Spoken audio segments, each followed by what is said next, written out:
Salam, hər vaxtınız xeyir olsun. Biz bugün 22-ci ilin 7 iyul ikinci qruplar üçün keçirilmiş blok imtahanının izahına baxacağıq. İkinci cəhd imtahanının suallarıdır. İlk sual belədir ki, burada deyir ki, AB parçası A nöqtəsindən başlayaraq C nöqtəsi ilə 4-5 nisbətində bölünmüşdür. 4K, 5K deyək. Cəmsi olur 9K. D nöqtəsi ilə isə 7/2 nisbətində bölünmüşdür. Mən indi bura bir D nöqtəsi desəm, bura düşəcək 7K, 2K. Deməli, CD-yə qalır 3K. AC-ni 8 veribdir deyə K2 olur, CD olacaq 6. 6-cı sualda limit 1-ə yaxınlaşdıqda hesablanmasını istəyir. X kvadrat çıx 1-i vuruqlarına ayırışaq. X üstə gəl 1, x çıx 1, kök x çıx 1. Düzdür, burada L'Hopital da istifadə edirlər, amma mən L'Hopital qaydasını tövsiyə etmirəm bu misallar üçün. X çıx 1-i, kök x çıx 1, kök x üstə gəl 1 yazıram. Kök x çıx 1-lər ixtisar gedir. Şagirdlər, niyə L'Hopital qaydasını tövsiyə etmirəm? Çünki L'Hopital qaydası orta məktəb proqramında yoxdur. Və həll tələb olunan sualda siz L'Hopital qaydası ilə sual həll etsəz, ola bilər ki, sizin balınızı kəssinlər və haqlı olaraq balınızı kəsmiş olarlar.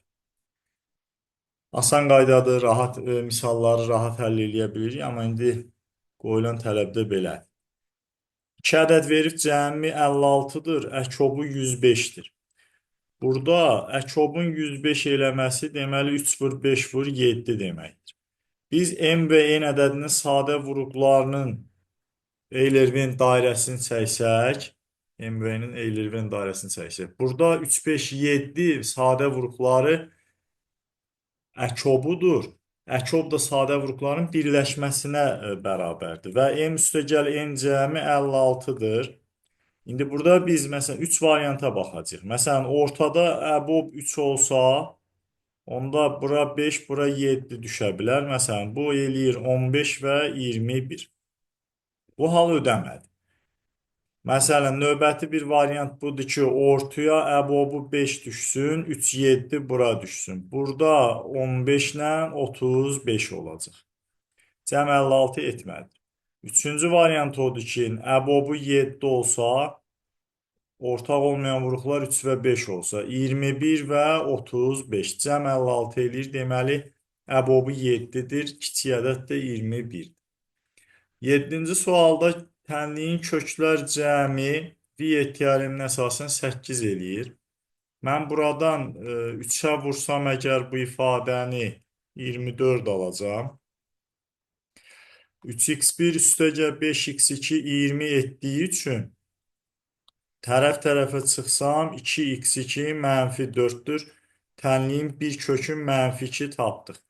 Bir kökü mənfi 2-dirsə, x-in yerinə mənfi 2-ni yazdıqda künü tapa bilirik ki, mənfi 20-dir. Ya da köklər cəmi 8-dirsə, deməli digər kökü 10-dur. Q ədədi köklərin hasilidir. Deyərək də məsələni həll eləyə bilərdik. Üçüncü suala baxıram. 3 onda 2 üstündə 1 vurulsun 3 onda 2 üstündə loqaritma 3 onda 2-dən 10. Bu bərabər olur 3 onda 2 vur 10, yəni 32. 8-ci sualda 45 oğlan və 15 qız şagirddən x sayda oğlan və x sayda qız çıxdı. Bundan sonra oğlanların sayı 45 çıx x. Qızların sayının 600% çox olması deməsi, yəni 700%-idir. Bunlar da ixtisar gedir, 7 qalır. Deməli 45 çıx x 105 çıx 7x-dir. 6x 60-dır deyə x 10 tapılır. Növbəti sual 4-cü sualdır. Hipotenuzu 8 olan bərabəryan düzbucaqlı BS katetindən keçən müstəvi. Baxın, burada biz düzbucaqlı üçbucağın BS katetindən müstəvini keçirtdik. hipotenuzu 8 veribdirsə, hipotenuz AB, deməli mən bura B, bura C yazacağam. AB 8 buradadır. Katetlərin hər biri 4 kök 2 olacaq. 45 dərəcəli bucağı əmələ gətirir. Baxın, hündürlüyü yendiririk. Bu bucaq 45 dərəcədir. Bura x yazanda bu da x olur. Bax, içəridəki düzbucaqlı üçbucaqdan x kök 2, 4 kök 2-dir deyə x-i 4 tapırıq. 9-cu sualda kəsirin ən böyük qiymət alması üçün məxrəcin ən kiçik qiymətini tapmalıyıq. Məxrəcdə də modul ifadənin ən kiçik qiyməti 0 olduqda ödənir. Deməli, ən böyük qiyməti 5-dir. Bu sualda bizdən məsələn bunun qiymətlər çoxluğunu da istəyə bilərdi. O zaman biz modulda x üstəgəl 1, üstəgəl 4, 20 bölü y yazıb, modulda x üstəgəl 1, 20 bölü y çıx 4 yazıb, sıfırdan kiçik deyil deyə bilərik. Çünki modulun ən kiçik qiyməti sıfırdan böyük bərabərdir. Buradan intervallar üsulu ilə bərabərsizliyi həll etsək, 0 məxrəcdədir, daxil deyil, 5 daxildir. Mənfi, müsbət, mənfi. Qiymətlər çoxluğu y sıfırdan 5-ə kimidir. Növbəti suala baxaq. 5-ci sualda 2m və 3m ədədlər cütü tənliklər sisteminin həllidirsə, x-ə 2m yazıb, y-ə 3m yaza bilərəm. 2, x-ə 2m yazıb, y-ə 3m yazıram. Buradan 17m 17 etdiyi üçün m-i 1 tapırım. M-ə 1 yazanda 8 üstəgəl 3a bərabərdir 2. Deməli 3a bərabər mənfi 6, a bərabər mənfi 2 eləyəcək. 10-cu sualda 5 permütasiya 5, 5 faktorial böl 0 faktorial, 5 faktorial böl 3 faktorial vur 2 faktorial. 120 çıx 10, cavab 110 edəcəkdir. Növbəti suala keçək.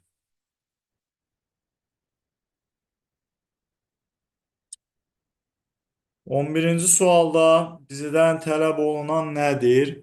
Radius 6 verib, 10 nöqtəsindən toxunan nədir? Kəsən keçirilibdir diametrdən, B-də toxunan çəkib. AC parçasının uzunluğunu istəyir. Şagirdlər, biz buradan bura radiusu çəksək perpendikulyar, radius 6-dır deyə. Hipotenuzu tapacağıq ki, 12-dir. OC də 6 olduğu üçün AC parçasının uzunluğu 18 olur. 15-ci sualda mərkəzi koordinat başlanğıcında radiusu 6 olan çevrənin tənliyi radius 6-dır. Nə alırıq? X kvadrat üstəcə y kvadrat 36 alırıq. Cavab A variantıdır.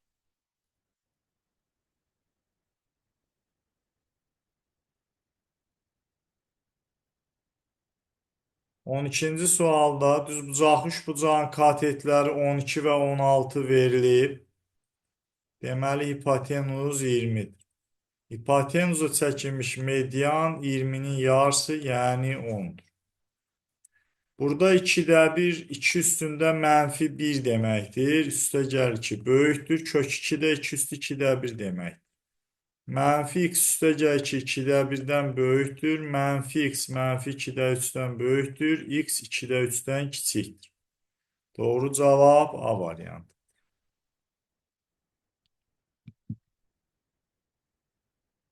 Növbəti 13-cü sualda 3y üstəgəl 12 9-dan böyük deyil, yəni kiçik və ya bərabər 9 deməkdir. Burada mənfi 3-dən kiçik bərabər, y kiçik və ya bərabər mənfi 1. Cavab B variantı alır.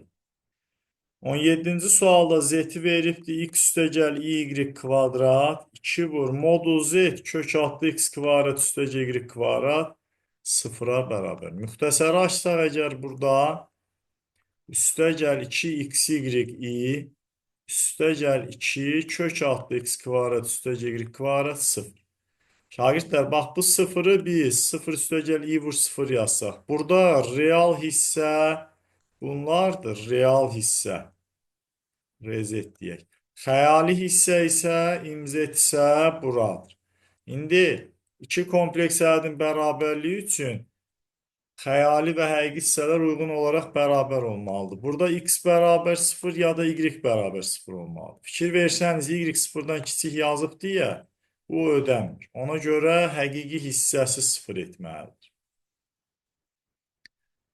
Biz baxaq buradan 18-ci suala. Nəyin törəməsi 3x kvadratdır, x kubun? Nəyin törəməsi 6x-dir, 3x kvadratın və nəyin törəməsi 4-dür, 4x-in? Sıfırdan a-ya. A kub çıx a kvadrat çıx 8. Biz burada x-ə a yazsaq əgər, burada a kubudur. A kub çıx 3a kvadrat üstə gəl 4a çıx 0 bərabərdir. A kub çıx a kvadrat çıx 8-dir. Buradan a kublar gedir. Alınır 2a kvadrat çıx 4a çıx 8 sıfırdır. 2-yə bölsək əgər a'ların hasili -4 edəcək. Paralelogramın bir təpədən çəkilən hündürlüklərinin cəmi 12 köküz, onlar arasındakı bucaq 60 dərəcədir. Perimetrin tap deyir. Baxın, biz bura H1, bura H2 desək. 60 dərəcədirsə, deməli bu bucaq 120 dərəcədir. Diqqət eləyin. Onda A bucağı da 60 dərəcə olacaq. İndi biz bura A tərəfi yazsaq, H1 bərabər olur. Yəni B tərəfinə çəkilmiş hündürlük HB. A kök 3 böl 2-dir. Həmçinin bura B yazdıqsa A-ya çəkilmiş hündürlük, baxın, A-ya çəkilmiş hündürlük 60 dərəcənin qarşısındadır deyə B kök 3 böl 2-dir. İndi hündürlüklər cəmi veribdir. A kök 3 böl 2 üstə gəl B kök 3 böl 2, 12 kök 3. Deməli, A üstə gəl B 24-dür. Paralelogramın perimetri 2 vur 24, 48 olacaq.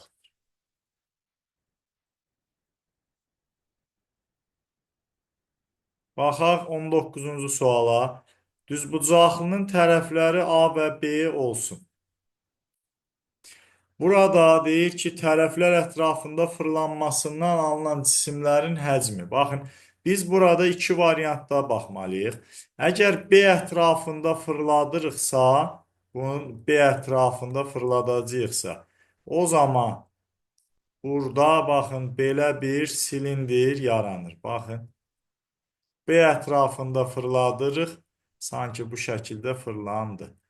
Oturacağın radiusu A olduğundan həcm olur pi vur A kvadrat vur B.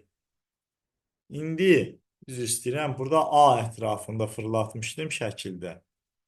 Yəni, bunu A ətrafında fırladıram. Bura B yazacağım. Onda həcm olacaq pi vurulsun B kvadrat vur A'dır. İndi B ətrafında fırladanda, bax, təsvir edin ki, bu şəkli B ətrafında biz fırladırıq. Bu halda oturacağın radiusu A-dır, hündürlük B-dir deyə pi vur A kvadrat B olacaq. İndi bunların həcmlər cəmini pi vur B kvadrat A, pi vur A kvadrat B. 672 pi yazdıq. Pilər buradan ixtisar olunur. AB-ni ortaq çıxartdıq. A üstə gəl B 672. Perimetr 28-dirsə A üstə gəl B 14 olacaq. AB vur 14, 672-dir. Deməli, AB bərabərdir. 67-ni 14-ə bölsək, 56 4 dəfə düşəcək. 5 dəfə 70 edir çünki. 112-ni də 4-ə böləndə 8 dəfə düşür. Deməli, AB hasili 48 eləyir. 23-cü sualda kökaltı ifadənin hesablanmasını istəyir. Burada şagirdlər sadəcə ortaq məxrəci gətsək, məxrəzdə bunların hasili 16 çıx x edir. Sürətdə 4 üstəgə kök x kvadrat çıx, 4 çıx kök x kvadrat alınır. Diqqət edin, burada 16 çıx x 8 kök x deməkdir. Ona görə bu məxrəcin əvəzinə 8 kök x yazacaq. Sürətdə vurubları açsam, üstə gəl x, çıx 16, üstə gəl 8 kök x, çıx x-dir. 16-lar və x-lər gedir, qalır 16 kök x böl 8 kök x. Doğru cavab 2-dir. Növbəti 20-ci suala baxacağıq şagirdlər. Düzgün üçbucaqlı piramidanın hündürlüyünü verib. Düzgün üçbucaqlı piramida bütün üzləri bərabər tərəflidir. Daha doğrusu oturacağı bərabər tərəflidir. Düzgün tetraedr desə bütün üzlər bərabər olur. Və bu piramidanın hündürlüyün h verib, yan tillə fi bucağı əmələ gətirir. Bu h olsun, bu l ilə əmələ getdiyi bucaq da fi olsun. Biz bunları birləşdirdikdə yan tillə hündürlüyü birləşdirən katet böyük eğridir. Şu bucağın xarici çevrə radisi oturacaq. Hə. İndi biz piramidanın həcmini tapmaq üçün nə etməliyik dostlar? 3də 1 s oturacaq vur h yazmalıyıq. H məlumdur. Bizdə indi oturacağın sahəsini h və fi ilə ifadə etməliyik. Fikir verin, r-in h-a nisbəti qarşının bitişiyə nisbətidir.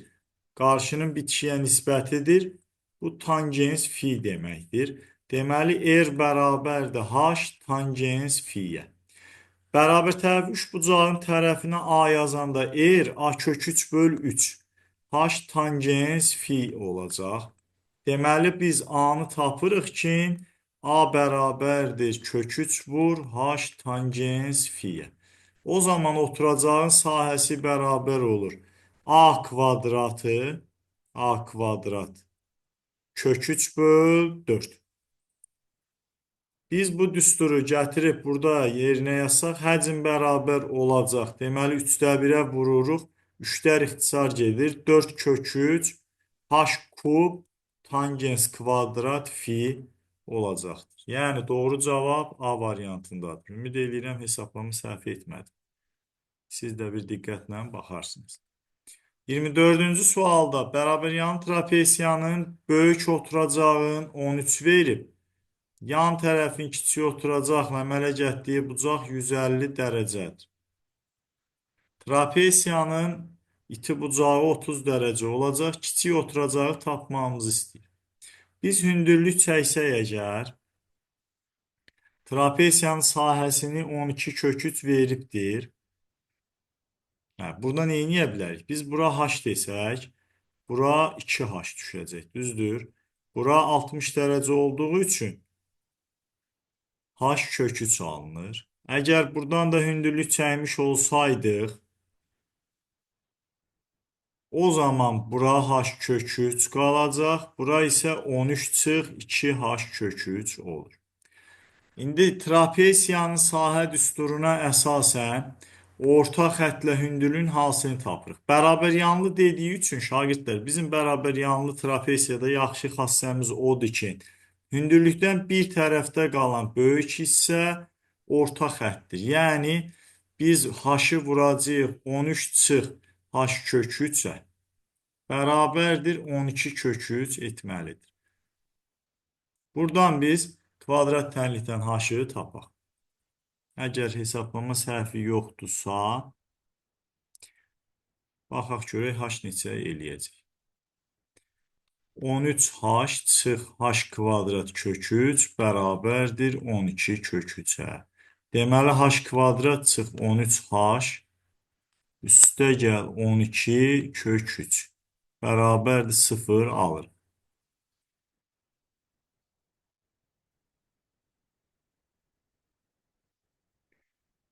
Diskriminantı tapacağım. Vuruqlara ayırmanı biraz... Amma diskriminant da irrasional ədədlər oldu. Bir dəqiqə baxaq buna. Burada nəsə səhv etmiş ola bilərəm. Böyük oturacağı... Yan tərəfin kiçik oturacaqla əmələ getdiyi bucaq 150, deməli ki, bucaq 30 dərəcədir. Yan tərəfi 2h yazanda 30 dərəcənin qarşısı h, bura isə h kök 3 oldu. Məsələdə indi sahəsinin 12 kök 3 veribdir. Bu sualı yenidən yazaq bir dənə şagirdlər. Mən burada nə isə səhv etdim ya da diqqətimdən qaçdı nəsə.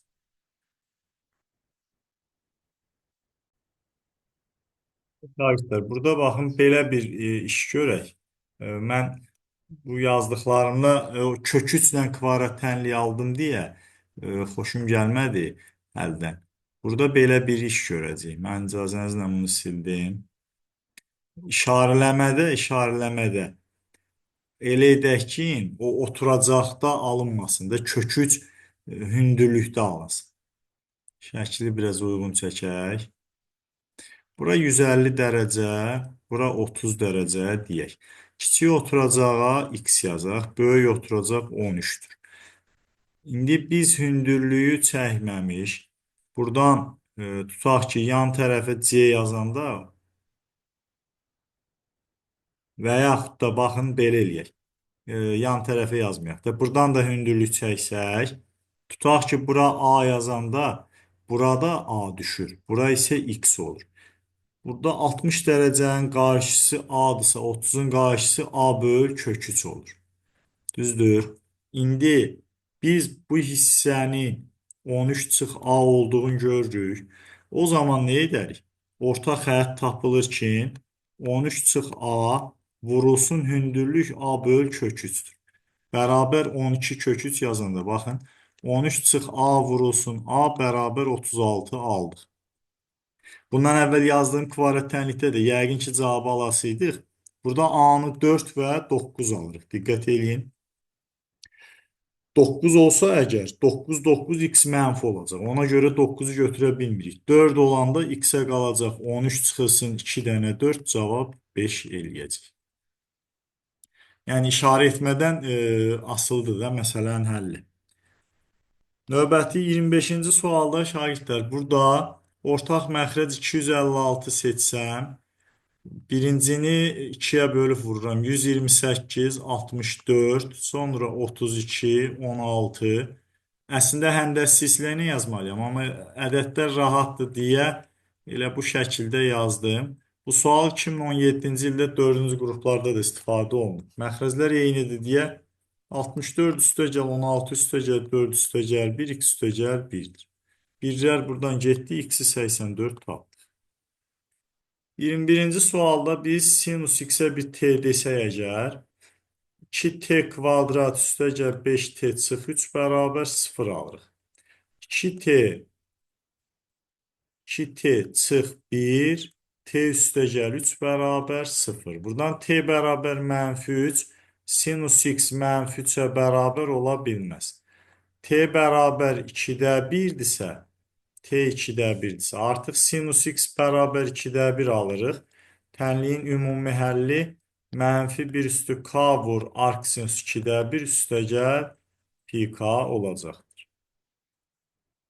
22-ci sualda ifadənin ən böyük qiymətini tapın deyir. Biz burada sinus alfa üstəgəl sinus betanı 2 sinus cəminin yarısı 60 bölü 2 vur kosinus fərqinin yarısı 10 üstəgəl 2x bölü 2. Çıx 2-də 1 yaza bilərik. Burada artıq 2 vur 2-də 1 1 eləyir. Kosinus x üstəgəl 5 çıx 2-də 1. Ən böyük qiymət üçün kosinusa 1 yazacağım. Cavab olur bunun üçün ən böyük qiymət 1 çıx 2-də 1, yəni 0,5-dir. 26-cı sualda mərkəzi koordinat başlanğıcında olan və əmsalı 2-də 1 olan homotetriyada AB nöqtələr uyğun olaraq A1 B1-ə keçir. A1 B1-in uzunluğunu tap. AB-nin uzunluğunu biz əvvəlcə hesablayaq burada. 14 çıx mənfi 10-un kvadratı üstəgəl mənfi 2 çıx 8-in kvadratı. Bu bizə verir 26. İndi mərkəzi O nöqtəsində olan AB parçası K2-də 1 veribdirsə, şagirdlər, K2-də 1 veribsə, artıq A1, B1 kiçilmiş olacaq. Ya şəkil bu şəkildə olacaq, ya da, baxın, belə də ola bilər. Bu AB-dir. Məsələn, burada oxşarlıq əmsalı 2-də 1 veribsə, kiçilir də bu A1, B1. O əmsalı ilə. Oxşarlığın əmsalında homotetriyanın tərifində biz danışmışıq ki, A1 O-nun AO-ya nisbəti, B1 O-nun və s. K-ya bərabərdir. İndi bura 26-dırsa, oxşarlıq əmsalı 2-də 1 olduğu üçün A1, B1 ondan 2 dəfə kiçik 13 olacaq. Növbəti suala baxaq. 27-ci sualda funksiyanın törəməsi birincidə f törəmə 2x üstəgəl 6-dır. X-ə 0 yazanda 6 eləyir. Birinci buna aiddir. X-ə 1 yazanda 8 eləyir. Deməli 1-ə aiddir. A ilə D. İkincidə f-in törəməsi x kubun törəməsi 3x kvadratdır. 3 üstü x-in törəməsi 3 üstü x vur eləyən 3. İndi biz burada x-ə 0 yazsaq nə alacaq?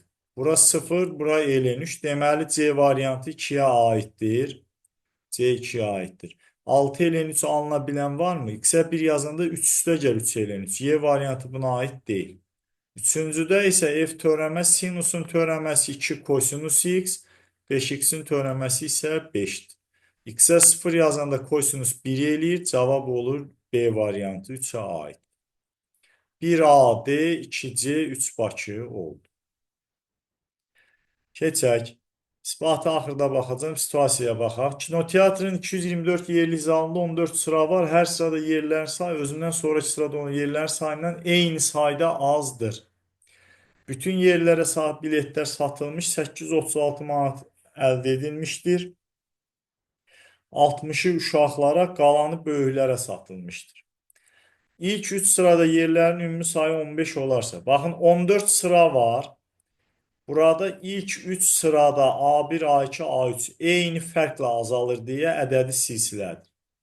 Biz A1 və A3-ün cəminə 2A2 deyəcəyik. Üstəgəl A2 15 elədiyindən deməli A2-ni tapırıq ki 5-dir. İlk 3 sırada yerlərin sayı. Yəni burada baxın bu birinci sırada neçə yer olduğu bilinmir. İkinci sırada artıq 5 yer var. Əslində tapa bilirik onu da. A2-ni 5 tapdıq. Biz S14-ün 224 olduğunu da bilirik. Bu bizə nə verir? İlk 11 sırada yerlərin ümumi sayını tapmamızı istəyir. Məcburuq ki biz S14-ü həll eləyək. S14 bizə verəcək 2A1 üstəgəl 13D bölü 2 vur 14. Bu 224-dür. Yəni mən buradan 2 ilə 14-ü ixtisar eləsəm 7, 7 ilə də 224-ü ixtisar eləsəm 32. Alıram ki 2A1 üstəgəl 13D 32-dir. A1 üstəgəl D-ni tapıram ki 5-dir. Buradan tərəf-tərəfə çıxsam A1 üstəgəl 12D-ni tapacam ki 27-dir. Artıq mən burada bunun da əvəzinə A2 çıx D yazıram ki D-ni tapa bilim. Burada A2 5 olduğundan 11D ilə 27, deməli D-ni 2 tapdıq. Biz istəyirdik S11-i. S11 üçün artıq mən D-ni tapmışamsa A1-də 3-dür. Deməli birinci sırada 3 yer var imiş. Burada 2A1 üstəgəl 10D böl 2 vur 11 yaza bilərəm. A1 3-dür, D də 2-dir. Məsələnin həllini biraz uzun yazdım sanki. 26, 13 vur 11, 143 yer edir. Deyir ki, ata-ana bir uşaqdan ibarət ailə biletləri 11 manat ödəmişdirsə. Baxın, ata və ana böyüklərdir. 2 böyük, 1 uşaq. Cəmsi 11 manat pul veriblər. İndi orada şagirdlər 836 manat əldə olunmuşdu. 60-ın uşaqlara vermişdilər. Yəni 60 bilet uşaqlara, qalan biletlər neçə bilet var orada cəmsi? 224 yerdir. 164 dənə də böyüklərə satılmış biletdən cəmsi 836 manat əldə edilmişdir. Vaxt məhdudiyyətindən mən bu təhlillər sistemini həll eləmirəm. Siz bunu həll eləyə bilərsiniz. Seansın sonunda bütün tamaşaçıların iştirakı ilə 2 hədiyyədən ibarət lotereya oynanılır.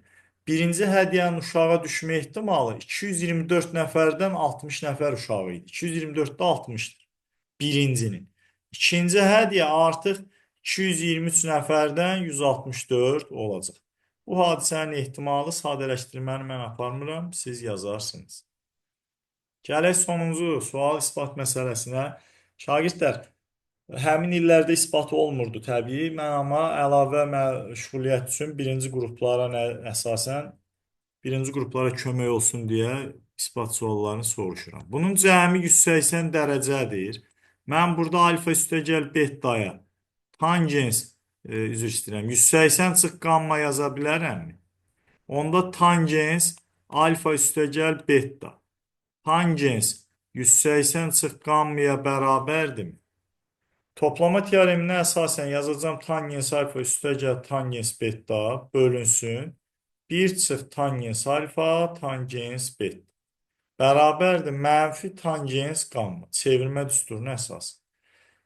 Tangens alfa üstəgəl tangens beta bərabərdir mənfi tangens qamma üstəgəl çarpaz vurdum artıq. Tangens alfa tangens beta tangens qamma. Burada bunu sola keçirsək, tangens alfa üstəgəl tangens beta üstəgəl tangens qamma bərabər olacaq tangens alfa, tangens beta, tangens qamma hasilinə. Beləliklə bizdən bu bərabərlik ispat eləmək istəyirdi. Növbəti imtahanlarda görüşərik. Vaxtınız az qalır şagirdlər. Hardasa 4 həftə də qalmayıb artıq. Məsuliyyətinizi artırın. Çalışın. Hər birinizə uğurlar arzulayıram. Sağ olun.